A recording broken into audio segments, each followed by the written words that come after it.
शारदीय जा दुर्गा फुजा बे दुर्गा फुजानि ग्रिटिंसखौ साफ्रोमबो बिटिआर बासिनिसिम आं आंनि बेक्तिगत आरो न'खरनि जानानै हरग्रोबाय।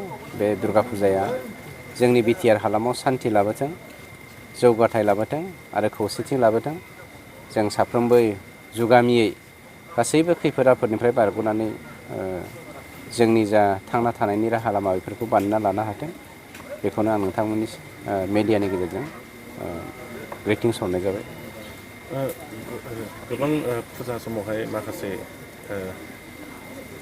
मा होननांगौ जागोन बेखौ बेफोरबायदि सोलियोमोन, खिन्थु नैबे देग्लायनि बोसोरावहाय बेफोरबायदिखौ होनाय जायाखै। देग्लाय ओरैनो चिफ मिनिस्टारा डिसिफोरनिसिम स्ट्रिक्ट अर्डार हरखादों।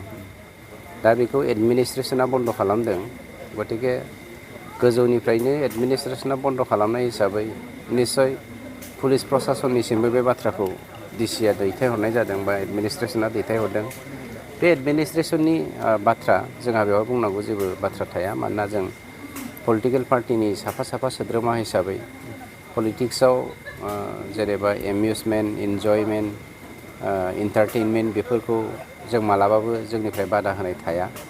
बे सोरबाया जुदि बुंदोंब्ला गभर्नमेन्टनि मानसिनि आखाइ दं होननानै बे गोरोन्थि। जों बेवहाय आखाइ होआ। मानोना बे जोंनि नोजोराव पार्ट एन्ड पार्सेल समाजनि मोनसे बाहागोफोर।